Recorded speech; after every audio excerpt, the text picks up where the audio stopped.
Bang. And there it is. There It's official. it is official, Pete. I've even got my podcast one hat on. Yeah. Welcome, folks. He's Pete Najarian. I'm John Najarian. We, of course, have Jared working the board for us as usual. Yep. And we're going to give you a little lowdown on what the Fed chairman is saying. Whew. We're going to wrap all that up in less than a minute. And then we're going to hit the big stories of the day, our feelings on those stocks, and cover some unusual activity with a little bit of maybe some, what should we say, Pete, sports thrown in just for fun. Oh, yeah. People need to have that. You got to be balanced, man. I mean, that's what you and I do is we got a little bit of everything and a little bit of balance, and we're going to kick it off. Well, let's kick it off with the macro minute and our man Powell. What about that? Powell says, and I quote, you could put this in quotes, folks, "We will stay the course until the job is done." Boom. Ultimate peak likely to be higher than expected. Bang.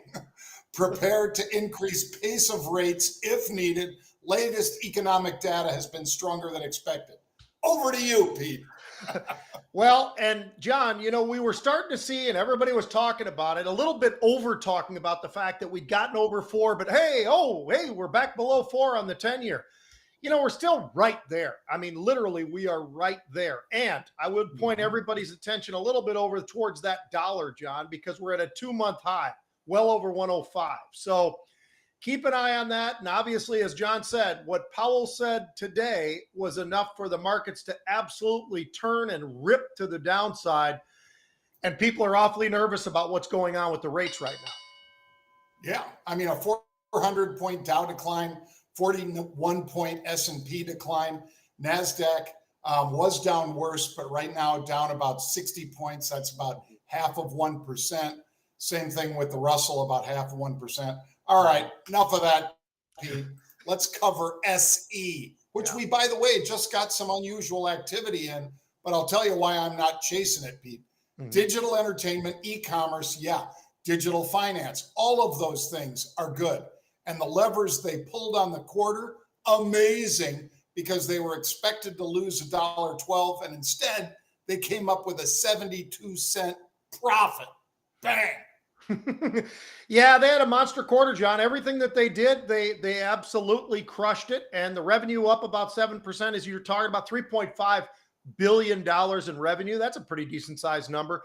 But it was really about the profits and the fact that those profits are up 30% year over year. So when you've got that kind of growth and you've got what they're positioned to do so well right now, it's a good reason why it's popped the way it has. I agree with you. I don't know that you'd want to chase it.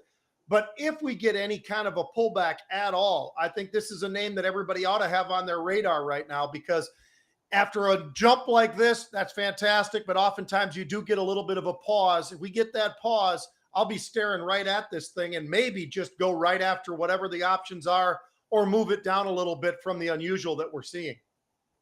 Yeah, this one, Pete, when you have unusual as frequently as we've had in here, it feels funny for me to chase it on a day like today when it's outperforming the market in such a big way. And they did it because basically they retired debt. It wasn't that they had some windfall profit, Pete. They retired a whole bunch of debt. So without that debt on the books, they were able to put up a much better number. Again, not rooting against them. Think it's a great company. I just wouldn't chase it on that. How about this one, Pete? Would you chase this? Dicks. Pete loves chasing dicks. Well, so I hear. I'm not touching out at 10-foot pole. Beat analyst estimates for the fourth quarter, gave full year profit outlook ahead of projections. This is the one everybody likes to joke about. And I threw that joke in there too, Pete. But what do you think? Would you even think about chasing dicks up at this level? No, and I'll tell you why, John. I mean, it's up, as you point out. I mean, it's up there about 11% on the day. It's hitting new 52-week highs. This is a company that has actually been performing extremely well. People are still in high demand going to those stores, spending money on those stores, on the athletic gear as well as the apparel. So That's been very, very strong for them. That's fantastic. And what they did tell us about what things look like, as you just pointed out, in the future, in 2023, what things really look like, they feel pretty strongly about the fact that they're going to continue on, John. But this thing has absolutely been on fire. I do think that you usually do see some sort of a pause. Some folks may be taking a little bit of those profits off at some point in time. That's going to give it a little bit of an ease back. But I will say this, it's not overpriced. They got a decent balance sheet. They really do have their act together well. It's just really difficult for me or for you to ever chase something when it's hitting 52-week highs. You'd rather sort of like wait for any kind of pullbacks to find yourself in a position where maybe there's a little bit of a better entry point than there is right now. Pete, the better entry point was last Friday, in fact, when with the stock at 130, roughly where it was most of the day yesterday, they were buying the March 135 calls that expire on the 10th. That's this Friday. So what should you do if you have a stock that pops by about $14 or $15, Pete? It's a teachable moment. You should be hitting the exits, folks. Again, Pete and I can't do that for you. But for all of you who are lucky enough, smart enough to follow that unusual activity that we had last Friday, you should be thinking about doing something. And I would say you should be doing something. But again, I'm not your financial advisor. I can only tell you what I would do. Yep, with you. How about Cara, Pete? C-A-R-A. This one, we saw it early on, and this one, what a crap report they had. I mean, just an incredibly bad. It's Cara Therapeutics. Other people in the space, their competitors, Pete, have been putting up some interesting and great numbers. But what did Cara do? Well, they came out with their worst earnings in, I think it was like 8 years. I mean, it was just a horrible report here. They lost 56 cents. They were expected to lose 33.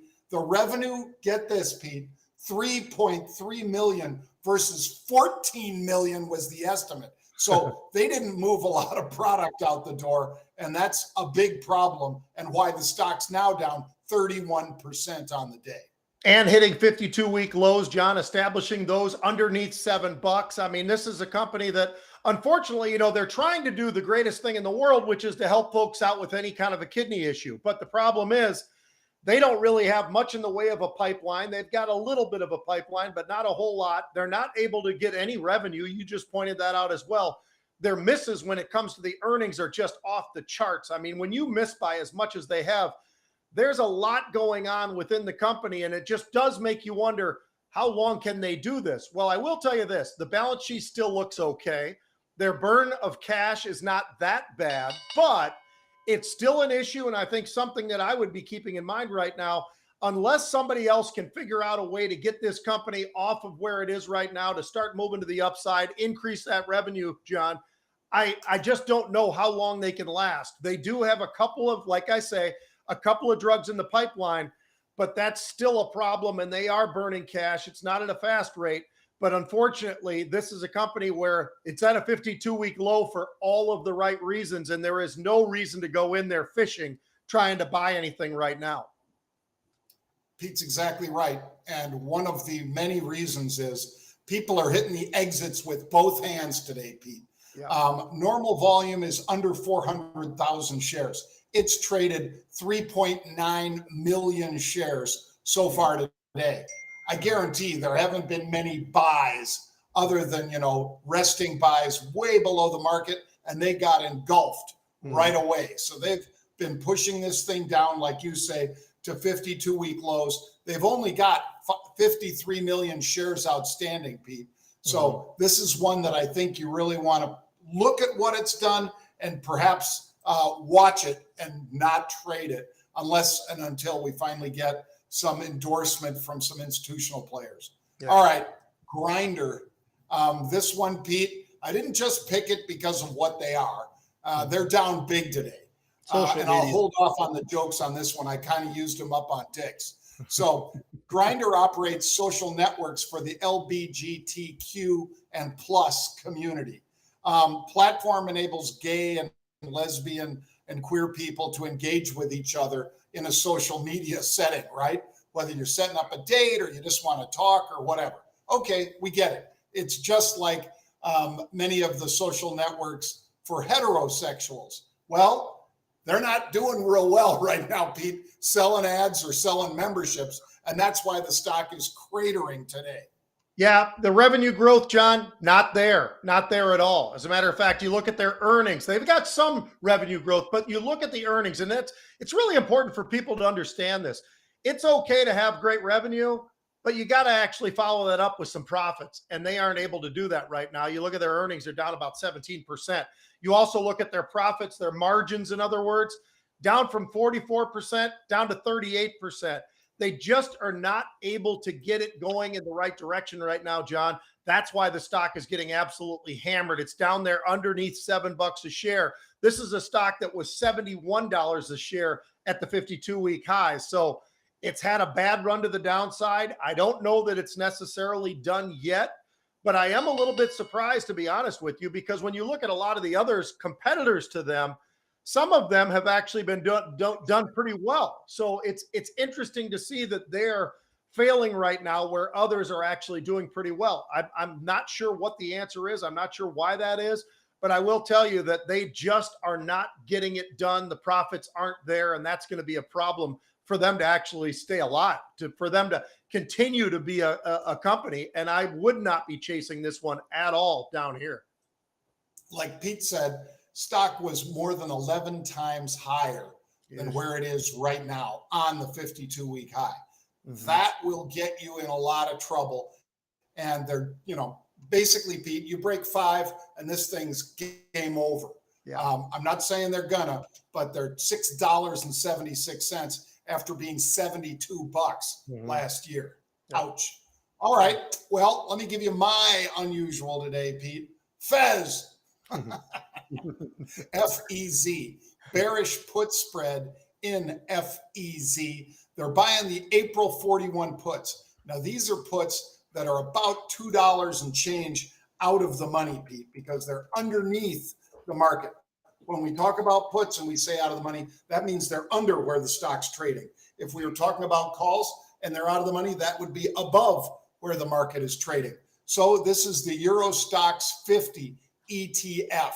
So somebody is betting that maybe the Eurozone ain't doing so good, Pete, paying, just like I said last week, twice as much for gasoline and diesel as we pay in this country. That's not new news, but it's a lot of money. I mean, it cost me $140, Pete, to fill up overseas when I was driving 2 weeks ago. And the prices are only going back up. They're rebounding right now after they benefited from a relatively mild winter over there, which was good because the harsh winter was what we feared because the demand it would have put on natural gas and heating oil. So they're buying the 41 puts. They paid about 58 cents for those. They sold the 39 puts, collected 32 cents. You guys can do the math. That means they're 16 cents per spread in that trade, and they could turn it into $2. I like the odds, Pete. Yep, I do too, John. And I also like the fact that I think if we think we have issues here, the issues that they've got over in Europe are much different than ours in a bad way. And you just were talking about that, some of which is obviously some of the energy costs and so forth. So that being said, I totally agree. And I like that risk reward of what you're talking about right there. We've talked a little bit about transportation. We've talked a little bit about some of these airlines. We had a lot of airline paper a week or so ago, John. American Airlines. We weren't really seeing that in some of the others until now. And now we're seeing a little bit in United. We've seen a little bit in Spirit. We've seen a lot in Delta today, as a matter of fact. Delta is my unusual. Delta opened and it was right around that $39 level, a little bit higher than that, when we suddenly had a big buyer of 9,900, John, of the March 10th. That's Friday, of course. Most everything, by the way, and when I say that, I'll give you a great example. The first 8 trades today on the unusual option activity had a March 10th expiration cycle. Gives you a little bit of an idea when we say people are looking far more at the short term than they are the long term. That's a great example of what we're talking about. This is one of those names.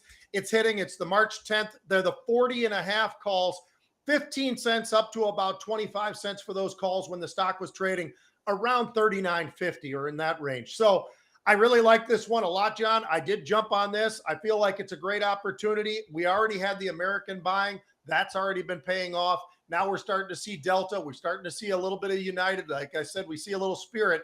Something is going on out there. And I will tell you this, and you know better than anybody. You travel more than anybody I know. As you said, I don't know how many hundreds of thousands of miles you've already racked up just in 2023. But you look at those prices, and I know you don't have to worry about that, John, but a lot of people do. It ain't cheap. People traveling right now, let me tell you something. It used to be 300. It's probably 600 to 1,000. If it was 800, it's probably closer to 2,000. These prices are absolutely extreme right now on the travel industry for all of the reasons, one of which is, of course, but those costs just keep going up and people continue to want to travel. So keep an eye on Delta. I think these airlines still have a little bit further to go. Yeah, I think they do, Pete. They just signed a big contract with their pilots. That's money out the door. I'm not saying they shouldn't have done it. The pilots were, many of the people may have been underpaid for years. And now they see what you're talking about. They see a lot of bodies in the seats. I haven't been on planes with empty seats in a long time, Pete. Right. So the pilots, the attendants, the gate agents, they see that. They know that they've got a lot of people in there. And for that reason, they know they can demand more money and they should get it. But that's, I think, one of the downsides, if you will, is that their costs are going up. Luckily, though, their biggest cost is still not their people. It's fuel, and fuel's been pretty stable or even flat to down over the last little bit. All right, next we're going to hit a little sports, John. I'm going to go right to the XFL. And why I wanted to hit this one, John, is we've talked about this a little bit. We talked about it when they were getting ready to go and when they started in their first week, and the numbers were okay. They weren't great. I know everybody thought, well, if The Rock is behind this, maybe this thing's got a chance. Well, I got to tell you something. Maybe he's a little overly saturated. Maybe we've seen too much of The Rock. I'm not sure what it is, John, but this spring season has not been good. And I'll give you an example of something that we talked about right out of the gate. First week, you're going to hit probably your highest levels, and then you're going to get cut in half. It's exactly what happened. Their first week, they did okay. As a matter of fact, let me read it off to you. In 2020, this is before The Rock got involved, they had 3 million people in the audience. This year, when they kicked off week 1, 1.3 million. That's a pretty significant difference there. Then you get into week 2, John. They've already dropped down to 630,000 viewers. That was from 1.3 million. That's a bit of a problem. As a matter of fact, in 2020, they still were kind of hanging in there. They started at 3 million. They moved to 2 million. Now, we still haven't got the numbers for week 3, but I can tell you some of the numbers when it comes to the attendance, John. How about this? For the Vegas game just this past weekend, they had 6,000 people there. Now, think about that for a second. You got 6,000 people in the stadium. Fortunately for them, it's not a massive stadium because they're not playing where the Raiders play. But this league is having a difficult time. I mean, they're not getting anything even close, John, to 10, 12,000. Those that are getting 12,000, the rest of them are getting something underneath 10,000. They're just not able to get anybody to watch this particular league. And oh, by the way, starting April 15th, the USFL is going to kick off. That's going to be a problem for both of them probably because they're going to be splitting it up. But how much is there out there to split up? I think that might be a problem as well. So I'm not sure, John, about the XFL and the longevity. Can they get through the season this year, do you think? I think they'll get through the season, but what do you think? Well, I'm going to point out a couple things that I know Pete knows, but you guys in the audience may not know. The Vegas Vipers, they play in Cashman Field in Las Vegas. So it's a different, it's a baseball field, Pete. If we're going to be honest, it's a baseball field. For, I think, the University of Nevada, Las Vegas, maybe. I'm not sure of that. But I do know it's a baseball field. If you look at it online, I'm also looking, Pete, at the tickets.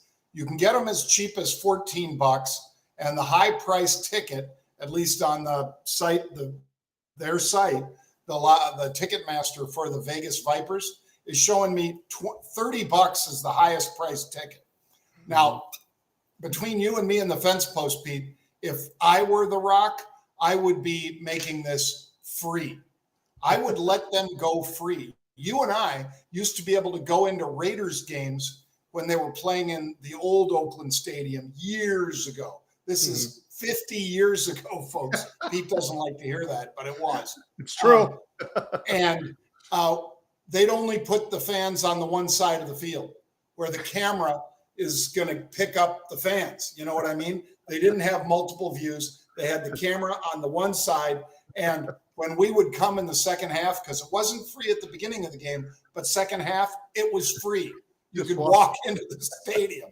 And so we did. What I'm pointing out here, Pete, is that they need a crowd, and they're not getting it. You know, they're not unique. It's at Audi Field in Washington, D.C., where, you know, the D.C. team plays. It's the same. It's, you know, 20 some odd dollars. Screw it. You're not going to make any real money anyway. What's 10,000 times $20, Pete? I mean, you know, if you're The Rock, and here's the reason that it could survive, Pete. If you're The Rock and you've got Disney as your partner and the NFL as your partner, the USFL doesn't have that, Pete. Right. But these guys have Disney and the NFL. That's the partnership for the XFL. That's why they survive. So screw trying to make, you know, $100 grand, couple $100 grand, whatever. Just make the seats free. Just say, you know what, folks? It's a new thing. You got to get used to it. You're going to see 3-point conversions, which you did this last week. You're going to see real football played by guys that want to play in the NFL, and it's owned by the NFL. We are the farm system for the NFL officially. We all know, Pete, the real farm system for the NFL is Georgia, Texas, college football, Alabama, Ohio State, and these days North Dakota State. But I am just very, very serious. This is not just me making some stupid statement. I would let them in free. If I had The Rock's money, Disney's money, NFL money, I don't care about the 100 grand or 150 grand I'm going to get from the live gate, Pete. I'd say, here you go. And in fact, or I'd make it 2 for 1. You buy one ticket, you get another one free, and I'll give you some free soda drinks when you come in too, because they cost me nothing.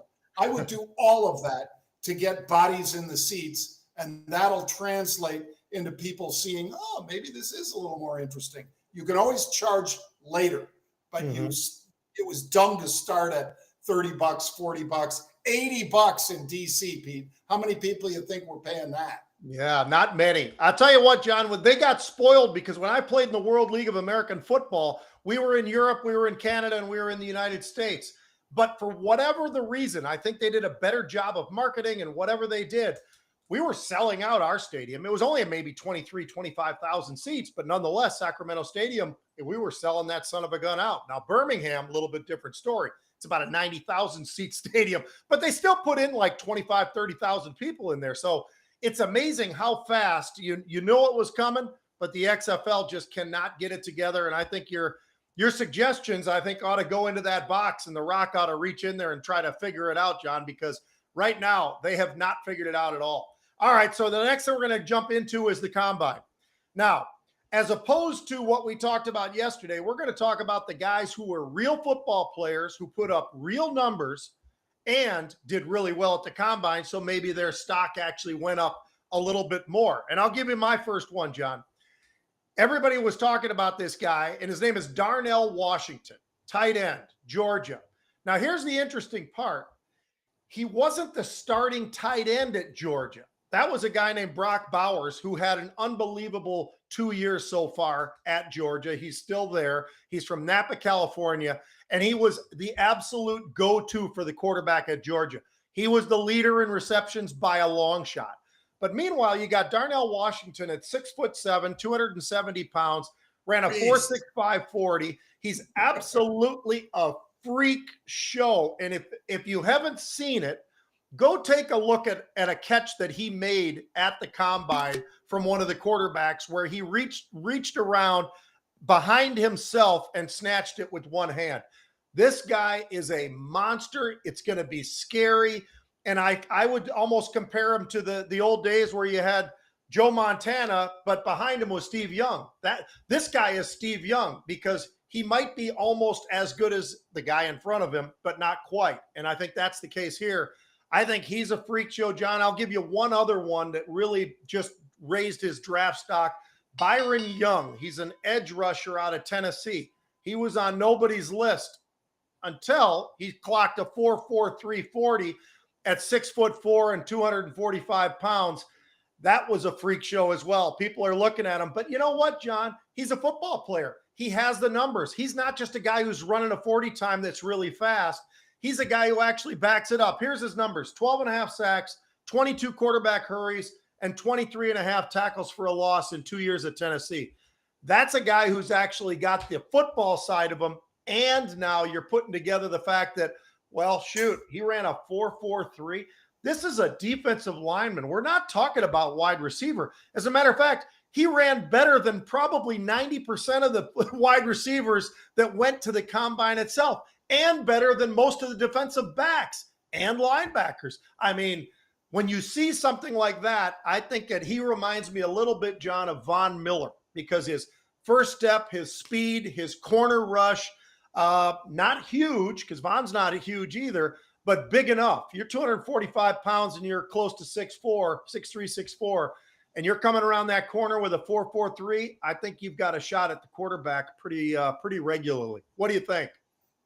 Well, you know, that Nolan Smith, Pete, at Georgia, freak show. Another one. Absolute freak show. Under 4.4 on the 40, 240 pounds. That D tackle at Clemson, Pete, that's 6'5" and a half, Brees, Byron Brees, I think it is.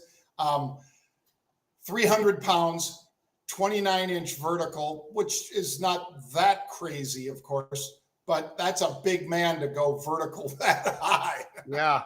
There's only so many people that are carrying 300 pounds and can go practically 30 inches straight up from a dead stop, because you're not taking a step or anything. You're just going up. I thought that was hugely impressive. There's a guy at Alabama, Pete. I bet you know him, DJ Dale, D tackle at Alabama, 6'1". I think he plays at 320, Pete. Yeah. They said he weighed in at 302. He's obviously been working on speed and everything else. I was just not impressed with his 40 time, but we both know a guy 6'1", 300 doesn't run 40 very often. He's not running 40 yards too many plays in a game. If he is, there's a problem. And let me tell you guys, I sent this one to Pete today, but Derek Wolfe, from formerly of the Broncos, I think he played 8 or 9 years there, Pete. Great interview with Rogan. And I won't get into all the other stuff he did that's crazy impressive, Pete. Very affable guy. It's a great interview. But one of the things that I really was taken by was, like the guy you mentioned, Von Miller, who's a friend of ours, because our friend Kristen Kaliga represents Von Miller. Von has a pass rushing camp in Vegas every year, and every year it gets better. I mean, they teach each other moves and things like that you wouldn't think pros would either A, need, or B, share with each other.